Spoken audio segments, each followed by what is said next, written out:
माझे नाव माधुरी आहे। माझे लग्न झाल्यानंतर रात्री माझ्या सासूबाईंनी माझा हात धरून मला एका खोलीत नेले। त्या खोलीवर मी आजूबाजूला नजर टाकली तर मला ती एखाद्या लहान मुलाची खोली असल्यासारखे वाटले, कारण मला त्या खोलीत सर्वत्र खेळणी पसरलेली दिसत होती। पण ही तर माझ्या नवऱ्याची खोली होती। काही वेळाने माझा नवरा हसत खेळत त्या खोलीत आला आणि मला पाहताच तो म्हणाला की तू माझी चांगली मैत्रीण आहेस, तू मला खूप गोड दिसत आहेस, तू माझ्यासोबत खेळशील? त्याच्याकडून हे ऐकून माझ्या डोक्यावर जणू आभाळच कोसळले। माझी मोठ्या प्रमाणात फसवणूक झाली होती। माझ्यासोबत हे असे काही घडेल याचा मी स्वप्नात देखील विचार केला नव्हता। खरे तर माझ्या आपल्याच लोकांनी माझ्यासोबत एवढा मोठा विश्वासघात केला होता। आम्ही 2 बहिणी होतो, आम्हाला भाऊ नव्हता। माझ्यात आणि माझ्या धाकट्या बहिणीमध्ये इतकाच फरक होता की माझी धाकटी बहीण खूप सुंदर आणि पातळ होती आणि मी कुरूप असण्यासोबतच खूप लठ्ठ होते। आम्हा दोघी बहिणींमध्ये फक्त 2 वर्षांचा फरक होता। माझ्या धाकट्या बहिणीने मला नेहमी तिरस्काराने वागवले। याचे एकमेव कारण म्हणजे मी कुरूप आणि लठ्ठ होते। मी लहानपणापासून अशीच होते आणि माझी बहीण पहिल्यापासूनच खूप सुंदर होती। माझे वडील या जगात नव्हते। सर्वजण म्हणायचे की मी हुबेहूब माझ्या वडिलांसारखी दिसते, कारण माझी आई तर खूपच सुंदर होती। माझी धाकटी बहीण नीता दिसायला अगदी हिरोईन सारखीच होती। माझी कुरूपता आणि माझ्या लठ्ठपणाने मला प्रत्येक गोष्टीत रोखले होते। मी पुढे जाण्याचा प्रयत्न करताच मी आरशात माझा चेहरा आणि माझे शरीर पाहायचे आणि मागे पडायचे, आणि त्यावर घरात माझ्या आईचे आणि बहिणीचे टोमणे मला जगू देत नव्हते। माझ्या अवस्थेमुळे मला कोणतेच नातेसंबंध येत नव्हते। जो कोणी मुलगा मला बघायला यायचा तर तो माझ्या बहिणीलाच पसंत करायचा। खरं तर माझ्यासारख्या कुरूप आणि लठ्ठ मुली फक्त स्वप्नच पाहू शकतात। प्रत्यक्षात त्यांच्या बाबतीत असे काहीच घडत नाही। ही सर्व नशिबाची बाब आहे। माझी बहीण नेहमी आरशासमोर उभी राहायची आणि तिच्या सौंदर्याबद्दल बढाई मारायची आणि प्रत्येक गोष्टीबद्दल मला टोमणे मारायची। तिचे ते कडू बोल मी मोठ्या कष्टाने सहन करायची। नीता जास्तच सुंदर होती, यामुळे माझी आई तिला घरीच राहू देत असे आणि तिने मला नोकरी करण्याचा सल्ला दिला, कारण आमच्या घरात कोणी कमावता पुरुष नव्हता। पूर्वी माझी आई लोकांच्या घरी काम करायची, पण आता तिची तब्येत बिघडायला लागली होती, म्हणून तिचं लक्ष माझ्याकडे वेधलं गेलं की मी काहीतरी नोकरी करावी। मला सुरुवातीपासूनच डॉक्टर व्हायचे होते, पण मी डॉक्टर होऊ शकले नाही। पण मी नर्सिंगला सुरुवात केली, मला नोकरीही लागली आणि माझ्या या नोकरीमुळे आमच्या घरची परिस्थितीही सुधारली। एके दिवशी एका रुग्णाची काळजी घेण्यासाठी मला एका मोठ्या बंगल्यात जावे लागले। तिथे माझी ड्युटी सकाळी 10 ते संध्याकाळी 5 वाजेपर्यंत होती। त्या दिवशी मला खूप आनंद झाला होता। हा खरंच खूप मोठा बंगला होता। ही एक महिला होती जिची तब्येत खराब होती आणि त्यांना नेहमी नर्सची गरज भासत होती, म्हणून त्यांनी मला कामावर ठेवले होते। या मॅडमला 2 मुलगे असल्याचं मी ऐकलं होतं, पण तिथे काम करून माझ्या लक्षात आलं होतं की मॅडम सोबत एकच मुलगा राहतो। तो मुलगा खूपच सुंदर, हुशार आणि माझ्याच वयाचा होता। मी जेव्हा जेव्हा त्या मुलाला बघायचे तेव्हा माझीही अशी इच्छा व्हायची की माझे लग्न अशा हुशार आणि सुंदर मुलाशी व्हावे। पण मला हे देखील माहीत होतं की माझ्या बाबतीत असं कधीच होणार नाही, कारण मी दिसायला कुरूप आणि लठ्ठ होते। मला आता इथे काम करून खूप दिवस झाले होते। एके दिवशी माझी बहीण नीता मला आग्रह करू लागली की तुझ्या मॅडमची काळजी घेण्यासाठी मला पण तुझ्यासोबत यायचं आहे। यावर माझ्या आईने तिला सक्त मनाई केली आणि म्हणाली की तू तिथे जाऊ शकत नाही, तुझ्यामुळे माधुरीच्या कामातही अडथळा येऊ शकतो, त्यामुळे तू घरीच राहा। हे माधुरीचे काम आहे, ती ते करेल आणि मग जे पैसे येतील त्यातील अर्धे पैसे मी तुला देतेच ना, मग तुला काम करण्याची काय गरज आहे? माझ्या आईकडून हे ऐकून मला आश्चर्य वाटले की माझी आई मी कमावलेले पैसे नीताला देते, पण आजपर्यंत तिने मला माझ्या स्वतःच्या कमाईतील 1 रुपया देखील खर्चायला दिलेला नाही। मी विचार करायला लागले की मला नेहमीच हे सर्व सहन करावे लागणार का? आईने तर नीताला घराबाहेर पडू दिले नाही, पण नीता माझ्यासोबत बंगल्यावर जाण्यासाठी खूप हट्ट करू लागली। त्या दिवशी मी नीताला कसे तरी टाळले होते, पण एके दिवशी आईची तब्येत अचानक बिघडली आणि आई औषध घेऊन झोपली। त्या दिवशी नीताला चांगली संधी मिळाली आणि तिने मला सांगितले की माधुरी, मला आज तुझ्यासोबत तुझ्या मॅडमांच्या बंगल्यावर यायचेच आहे। नीताचा हेतू जाणून मी तिला सांगितले की जर आईला हे कळले तर ती तुला काही सांगणार नाही, परंतु मला खूप शिव्या देईल, म्हणूनच मला तुला माझ्यासोबत बंगल्यावर न्यायचे नाही। यावर नीता म्हणाली की तू तुझं काम कर, मी पण शिकलेली आहे, मी पण नर्सची नोकरी करू शकते। मी मॅडमच्या घरी तुझ्यासाठी नाही तर माझ्यासाठीच जात आहे। मी नकार देऊनही ती जबरदस्तीने माझ्यासोबत मॅडमांच्या बंगल्यावर आली. जेव्हा मॅडमने नीताला माझ्यासोबत पाहिले तेव्हा त्या म्हणाल्या की माधुरी, ही तुझी बहीण आहे. तुम्हा दोघी बहिणींमध्ये खूप फरक आहे. मॅडम माझ्या बहिणीवर खूप खुश झाल्या आणि म्हणाल्या की तू मला वेळेवर औषध देऊन उपचार करत आहेस, मात्र तुझी बहीण केवळ तिच्या बोलण्याने माझ्यावर उपचार करते.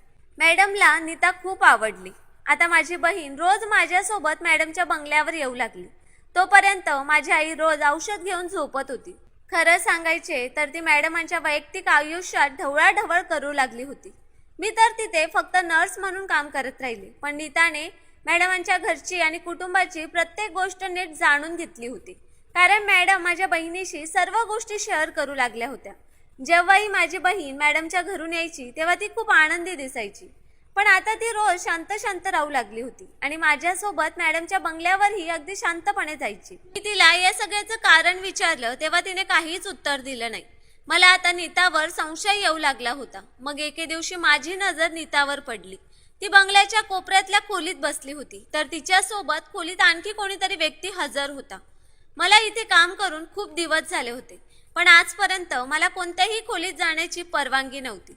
त्यामुळे मी खोलीच्या आत जाऊ शकले नाही. मला फक्त मॅडमच्याच खोलीत जाण्याची परवानगी होती. मग घरी गेल्यावर मी माझ्या बहिणीला विचारले की तू त्या खोलीत काय करत होतीस आणि तुझ्यासोबत कोण होतं.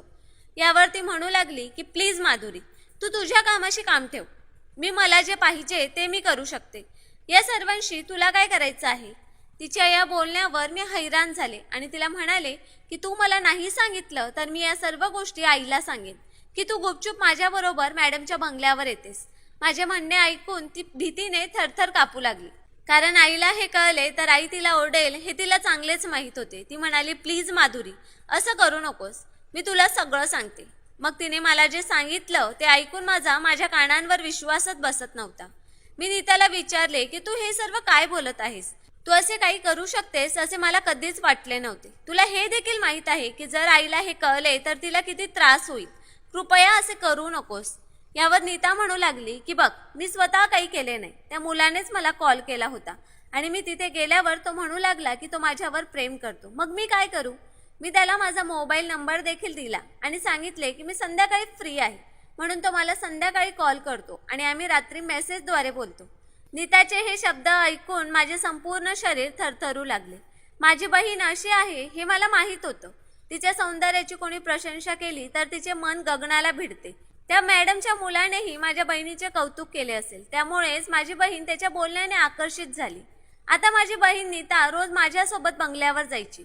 मी मॅडमच्या मुलाकडे बघताच तो माझ्या बहिणीकडे पाहून हसत होता. हे पाहून मला खूप हेवा वाटू लागला की जर मी माझ्या बहिणीसारखी सुंदर आणि पातळ असले असते तर प्रत्येक मुलाने मलाही प्रपोज केले असते आणि माझ्या सौंदर्याची तारीफ केली असती. पण प्रत्यक्षात तसे काहीच नव्हते. मी त्याकडे दुर्लक्ष करून मॅडमांच्या खोलीत गेले. मी माझ्या बहिणीला खूप समजावले होते की आपल्यात आणि मॅडमांच्या श्रीमंत मुलगा यात काही जोड नाही. यावर ती माझ्यावर रागवू लागली आणि म्हणाली की तुला सुरुवातीपासूनच माझा हेवा वाटतो. मी माझ्या आयुष्यात आनंदी राहायला नको असेच तुला वाटते, म्हणूनच तू अशा गोष्टी बोलत आहेस. आणि तू बघच, मी मॅडमशी वैयक्तिकरित्या बोलेन जेणेकरून तिने माझे लग्न तिच्या मुलाशी करावे, कारण तिचा मुलगा माझ्यावर खूप प्रेम करतो. नीताला म्हणाले की तू मॅडमला असं काहीच बोलणार नाहीस. तिला जर राग आला तर ती आपल्याला नोकरीवरून काढून टाकू शकते. असे बोलून मी गप्प बसले, कारण मला माहीत होते की जर मी तिला पुढे समजावून सांगण्याचा प्रयत्न केला तर तिला वाटेल की मला तिचा हेवा वाटतो, पण मला फक्त तिचे भले हवे होते. एक दिवस नीता खूप अस्वस्थ दिसत होती. ती माझ्यासोबत बंगल्यावर गेली नाही. कदाचित ती मॅडमशी तिच्या आणि मॅडमच्या मुलाच्या प्रेम प्रकरणाविषयी बोलली असेल आणि मॅडमने तिला नकार दिला असावा असेच मला वाटले. मी हा सगळा विचार करतच होते की अचानक आमच्या घराच्या दरवाजावर टकटक झाली. यावेळी आई झोपली होती, पण नीता जागी होती. मी दार उघडताच समोर मॅडमांना पाहून मला आश्चर्य वाटले की यावेळी त्या आमच्या घरी कशा आल्या.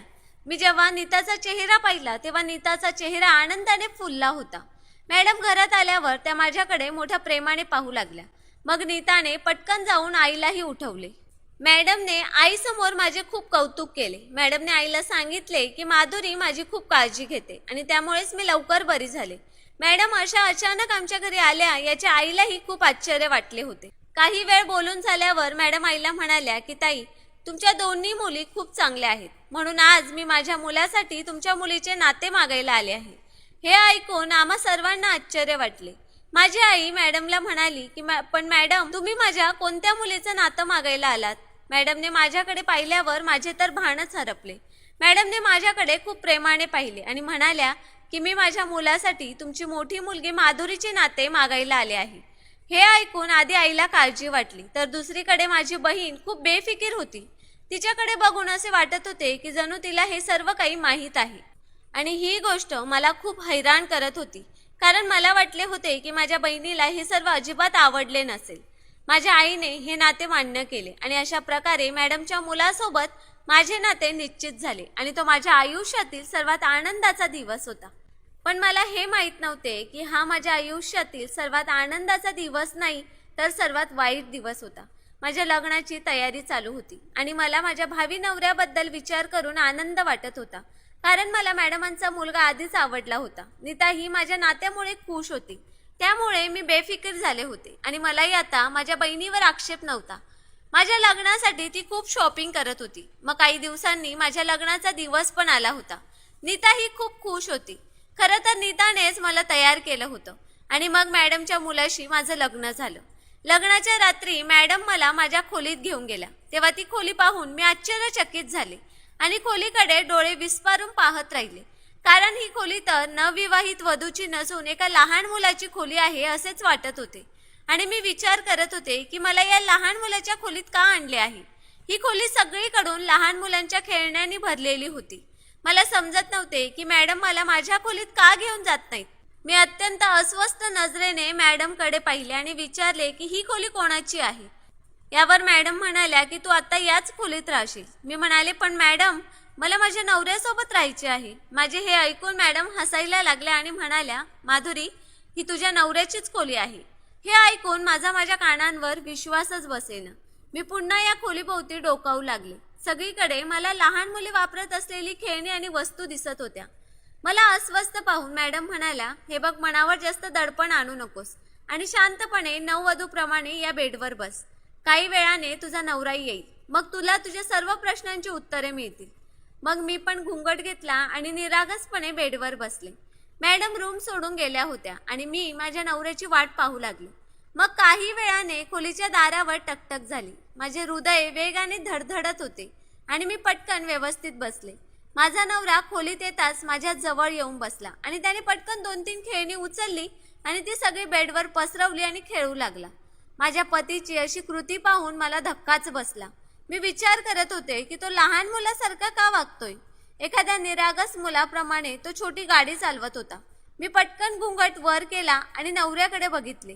तेव्हा माझ्या नवऱ्याने मला पाहताच जोरजोरात टाळ्या वाजवायला सुरुवात केली आणि लहान मुलं ज्या प्रकारे आनंदी होतात त्याप्रमाणे तो आनंदी झाला. तो म्हणाला, तू माझी चांगली मैत्रीण होशील. माझ्या नवऱ्याचे बोलणे ऐकून मला आश्चर्य वाटले. तो मला अजिबात सामान्य वाटत नव्हता. त्याचं मन लहान मुलांसारखं होतं आणि जणू मी एका लहान मुलाशीच लग्न केलं होतं. मला आठवतंय, हा मॅडमांचा मुलगा आहे जो नेहमी मॅडमांसोबत राहायचा. मॅडमला 2 मुलगे असल्याचं मी ऐकलं होतं, पण एक मुलगा मी पाहिला नव्हता. मी मॅडमच्या मुलाशी लग्न करणार होते जो नेहमी तिच्यासोबत राहत होता आणि ज्याला मी पसंत करत होते, पण त्याने अशा गोष्टी अजिबात केल्या नाहीत. मग हा कोण आहे, मला काहीच समजत नव्हते. मी हा सर्व विचार करत असताना अचानक माझी नजर डेस्कवर ठेवलेल्या फोटो फ्रेमवर पडली. त्यात 2 जुळ्या मुलांचे फोटो होते. हा फोटो पाहून मला समजले की हे दोघे जुळे आहेत. हा मॅडमचा दुसरा मुलगा आहे, ज्याचे दिसणे मॅडमच्या मुलाशी अगदीच जुळते, ज्याला मी अनेकदा पाहिले होते. यावेळी मॅडमचा दुसरा मुलगा माझ्यासमोर उपस्थित होता. याचा अर्थ माझी फसवणूक झाली आहे. त्याचे हे कृत्य पाहून माझे हृदय जोरात धडधडत होते. तो माझ्याकडे आला आणि म्हणाला, माझ्या आईने मला सांगितले होते की आज माझे लग्न होणार आहे आणि मला माझ्यासोबत खेळायला एक चांगली मैत्रीण मिळणार आहे. तू माझ्याबरोबर खेळणारी सर्वात चांगली मैत्रीण आहेस का? मी रागाने पलंगावरून उठले आणि त्याला विचारले, काय बोलतोयस, भान आहे का? तर माझा मोठा आवाज ऐकून तो घाबरला आणि गप्प झाला. मग तो तोंड वाकडे करून म्हणाला, तू मला शिव्या दिल्यास तर मी तुझ्याबद्दल आईकडे तक्रार करेन. मला समजले की मॅडमचा दुसरा मुलगा मानसिकदृष्ट्या अजिबात ठीक नाही आणि त्याच्यासोबत माझे लग्न लावून या लोकांनी माझ्यासोबत हा घृणास्पद खेळ खेळला होता. माझ्यासोबत एवढा मोठा विश्वासघात होऊ शकतो याची मी स्वप्नातही कल्पना केली नव्हती. माझे मन पूर्णपणे गोंधळून गेले होते. मला असे वाटले की आत्ताच्या आत्ता मॅडमकडे जावे आणि तिला विचारावे की तिने तिच्या वेड्या मुलाचे लग्न माझ्याशी केले आणि मला विचारलेही नाही. पण खरं तर हे आहे की लग्न होण्याच्या आनंदात मी इतके आंधळी झाले होते की मी हा देखील विचार केला नाही की मी इतकी कुरूप आणि लट्ट आहे की मी मॅडमांच्या मुलाच्या लायकीची नाही. तरी सुद्धा तो माझ्याशी लग्न करायला कसा काय तयार झाला. मी याबद्दल अजिबात विचार केला नाही आणि फक्त मला वाटले की मी माझ्या आवडीच्या व्यक्तीशी लग्न करत आहे. हा चेहरा तोच होता पण व्यक्ती मात्र दुसरी होती. आता सत्य माझ्या समोर होते. पण मी आता माझ्या वेड्या नवऱ्यावर राग काढू शकत नव्हते. मी माझ्या वेड्या नवऱ्याचा हात धरला आणि त्याला प्रेमाने म्हणाले की माझ्याकडून चूक झाली आहे. माझ्याबद्दल तुझ्या आईकडे तक्रार करू नकोस. मी हात जोडले, कान धरले आणि म्हणाले प्लीज मला माफ कर. मी तुला रागवले पण मी तुला यापुढे कधीच रागवणार नाही. आणि तू बरोबर म्हणालास, मी तुझी सर्वात चांगली मैत्रीण आहे आणि मी आता फक्त तुझ्यासोबतच खेळेन. आतून मी माझ्या नशिबावर रडत होते. मला कधीच वाटले नव्हते की मला माझ्या पतीसोबत असे बोलावे लागेल. माझे बोलणे ऐकताच माझ्या नवऱ्याने आनंदाने उड्या मारायला सुरुवात केली आणि म्हणाला धन्यवाद माय बेस्ट फ्रेंड. मी दोघं खेळण्यांसोबत खेळू लागलो. मी मनातल्या मनात रक्ताचे अश्रू ढाळत होते. दुसऱ्या दिवशी डोळे उघडताच माझी बहीण आली होती. मी तिच्याकडे तिरस्काराने पाहिले. ती मला खूप आनंदी दिसत होती. ती माझ्याजवळ आली आणि म्हणाली माधुरी, तुझी लग्नाची पहिली रात्र कशी गेली तुझ्या वेड्या नवऱ्यासोबत. असं म्हणत ती जोरजोरात हसायला लागली. याचा अर्थ ती माझ्या जखमेवर मीठ चोळायला आली होती. तर मी खूप अस्वस्थ होते आणि माझ्या बहिणीच्या बोलण्यावर मी नाराज होऊ नये असा विचार करत होते. म्हणूनच मी गप्प राहिले. मग अचानक त्या मुलाचा आवाज आला ज्याच्यासोबत मी माझी सर्व स्वप्ने सजवली होती. तो माझ्या नवऱ्याचा जुडवा भाऊ होता. तो माझ्या बहिणीला म्हणाला की आता तुझा मार्ग मोकळा झाला आहे. आता बघ, मी लवकरात लवकर तुझ्याशी लग्न करेन आणि मग तू या घरावर राज्य करशील. हे ऐकून माझ्या पायाखालची जमीनच निघून गेली. हे सर्व काही माझ्या बहिणीनेच केले होते. तिनेच माझे लग्न त्या वेड्या मुलाशी या अटीवर लावले की ती तिच्या आवडीच्या मुलाशी लग्न करू शकेल. हे समजल्यानंतर मला धक्काच बसला होता. पण आता हे सगळं मला शांतपणे सहन होत नव्हतं. अचानक मी उठले आणि बहिणीला म्हणाले की तू खरंच माझी सख्खी बहीण आहेस का. तू माझे आयुष्य उद्ध्वस्त केलेस. तू माझ्यावर एवढी मोठी युक्ती खेळू शकतेस याचा तर मी स्वप्नात देखील विचार केला नव्हता. तू तीच आहेस जिने फसवणूक करून माझे लग्न एका वेड्याशी केले. मॅडमांना 2 मुलं आहेत आणि त्यांच्यातील एक वेडा आहे हे तुला माहीत होतं, पण तरीही तू हे सगळं होऊ दिलं. यावर नीता म्हणाली की हो, मी तुझे लग्न माझ्या भावी नवऱ्याच्या भावाशी केले कारण मॅडमने अट ठेवली होती की ती आधी तिच्या मोठ्या मुलाचं लग्न करेल. आता अडचण अशी होती की तिचा मोठा मुलगा वेडा होता आणि म्हणून त्याला नातं मिळू शकत नव्हतं आणि त्याचं लग्नही होऊ शकत नव्हतं. आता आपल्याच घरात बघ ना, मी खूप सुंदर आहे पण तू माझी मोठी बहीण आहेस.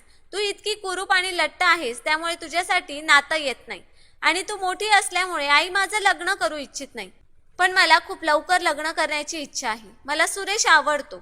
आता जशी आपल्या घरची परिस्थिती होती तशीच अवस्था सुरेशच्या कुटुंबाची होती. जेव्हा मॅडमने तिच्या मोठ्या आणि वेड्या मुलाचे नाते आपल्याकडे आणले तेव्हा आईने तुमच्या नात्याला सहज होकार दिला होता. मॅडमचा मोठा प्रश्न सुटला. असं असलं तरी मॅडम तिच्या मोठ्या मुलावर खूप प्रेम करते. तो वेडा आहे. जेव्हा लोक त्याला वेडा म्हणतात तेव्हा तिला खूप त्रास होतो. त्यामुळेच त्याने आपल्या वेड्या मुलाला सुरुवातीपासूनच कोणाच्याही समोर येऊ दिले नाही. आता तो बंद दारामागे तरुण झाला आहे. तिने पहिले त्याचं लग्न करावे अशी तिची इच्छा होती कारण सुरेशच्या 1 मिनिटानंतर दिनेशचा जन्म झाला. या दोघांच्या जन्मात 1 मिनिटाचा फरक आहे. तू कुरूप आहेस आणि सुरेशचा भाऊ दिनेश हा वेडा आहे आणि तुम्ही दोघे आमच्या नात्यात अडथळे निर्माण करत होतात. तेव्हा आम्ही दोघांनी तुम्हा दोघांचे लग्न करण्याचा प्लॅन केला कारण असं झालं तर आम्हा दोघांचाही पुढचा मार्ग मोकळा होईल. नीताचे बोलणे ऐकून मी रडायला लागले. मी तिला शिव्या देऊ लागले की काळजी करू नकोस, एक दिवस तुझीही फसवणूक होईल. तू बघच, तुला तुझ्या कृत्याची शिक्षा मिळाल्याशिवाय राहणार नाही. ज्या देवाने तुला निर्माण केले त्याच देवाने मलाही निर्माण केले आहे. काळजी करू नकोस, माझा देव नक्कीच माझ्यासोबत न्याय करेल. बहिणीला शिवीगाळ करून मी रडत माझ्या खोलीत आले. तेव्हा माझा वेडा नवरा त्याच्या खेळण्यांशी खेळत होता. त्याला बघून मला अधिकच राग येऊ लागला होता आणि मला वाटू लागले होते की नशिबाने सुरुवातीपासूनच माझ्यासोबत खूप विनोद केला आहे. पण आता हा विनोद मला सहन होत नव्हता. मी दारात रडत उभी होते. तेव्हा माझा नवरा दिनेशची नजर माझ्यावर पडताच तो माझ्या जवळ आला आणि माझे अश्रू पुसू लागला. तो म्हणाला का रडत आहेस. मी पटकन माझे अश्रू साफ केले आणि तो म्हणाला मला समजले की तू का रडत आहेस. तुला कोणी मारले आहे किंवा तुला कोणी शिवीगाळ केली आहे तर मला सांग, मी आईकडे तक्रार करेन. मी हसून दिनेशला म्हणाले, नाही दिनेश नाही, मला कोणी शिवीगाळ केली नाही. मी दिनेशच्या निरागस चेहऱ्याकडे पाहिलं.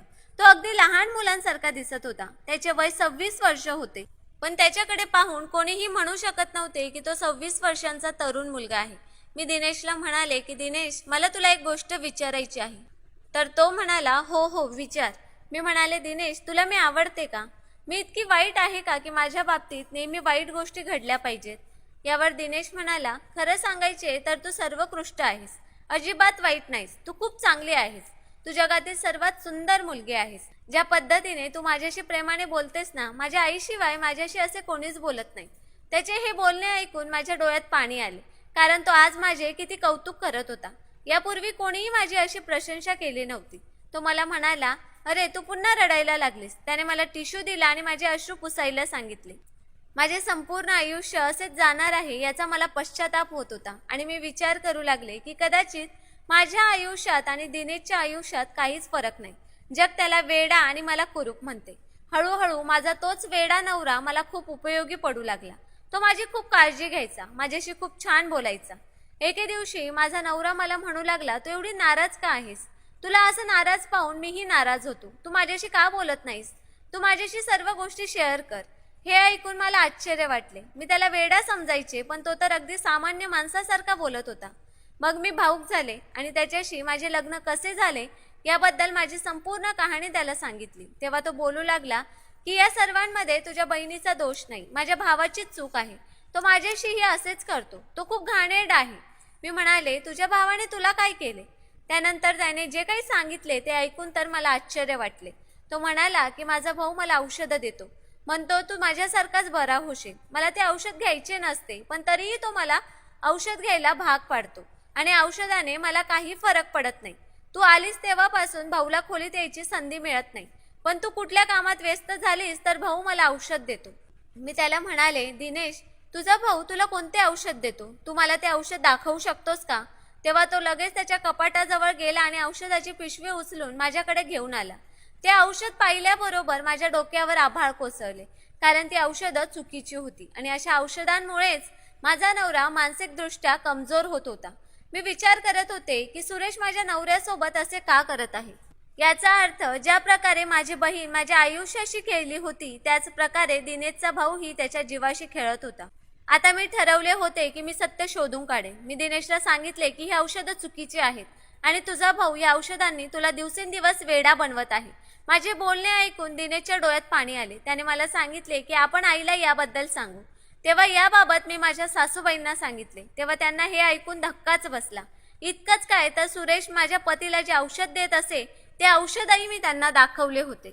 मला माहित नाही की माझी बहीण आणि माझा दीर आमच्याकडून काय बदला घेत होते. माझ्या सासूबाईंनी सुरेशला बोलावून ती औषधं दाखवली. आधी सुरेश खोटं बोलू लागला, पण नंतर माझ्या सासूने जोरात त्याच्या एक थोबाडीत मारली आणि म्हणाली की मला वाटलं की तू सुधारला आहेस, पण तू अजूनही तसाच आहेस, हे मला माहीत नव्हतं. माझ्या सासूबाईंनी जे सांगितलं ते ऐकून मला आश्चर्य वाटले. हा सगळा गोंधळ सुरू असतानाच माझी आई आणि नीताही तिथे पोहोचल्या. आईने मला जे सांगितलं ते ऐकून माझ्या कानांवर विश्वासच बसेना. माझ्या आईने सांगितले की सुरेशने माझ्या मुलीचे आयुष्य खराब केले. इकडे नीताचा चेहरा उदास आणि डोळ्यातून अश्रू वाहत होते. माझ्या सासूबाईंनी सुरेशला विचारले की तू नीतासोबत काय केलेस? मला लवकर सांग, नाहीतर मी पोलिसांना फोन करेन. तेव्हा सुरेश घाबरला आणि त्याने संपूर्ण हकीकत सांगितली. तो म्हणाला की मला नीताचा फायदा घ्यायचा होता, म्हणून मी तिला माझ्या प्रेमाच्या जाळ्यात अडकवले होते, पण आजपर्यंत ती मला संधीच देत नव्हती. म्हणून मी तिला खोटे वचन दिले की मी तुझ्याशी लग्न करेन आणि मी तिला भेटण्यासाठी एका हॉटेलमध्ये बोलवले. तिथे जाऊन मी तिची प्रतिष्ठा खराब केली. हे ऐकल्यानंतर माझ्या सासूने ताबडतोब पोलिसांना बोलावले आणि सुरेशला पोलिसांच्या ताब्यात दिले. खरं तर माझ्या बहिणीने माझ्यासोबत जे काही केले त्याची शिक्षा आज तिला मिळाली. तिने सुरेशसोबत लग्न करण्यासाठी माझं लग्न एका वेड्या व्यक्तीशी लावून दिले. पण मुळातच सुरेशला तिच्याशी लग्न करायचेच नव्हते, त्याला फक्त तिचा फायदा घ्यायचा होता. माझ्या बहिणीला आता तिच्या कृत्याची खूप लाज वाटू लागली आणि तिने माझी माफी मागितली. पण तरीही माझ्या एका प्रश्नाचे उत्तर अजून मला मिळाले नव्हते की शेवटी सुरेशने दिनेश सोबत असं का केलं. मी माझ्या सासूबाईंना विचारलं तेव्हा सासूबाईंनी सांगितलं की मी खरं तर सुरेश आणि दिनेशची सावत्र आई आहे.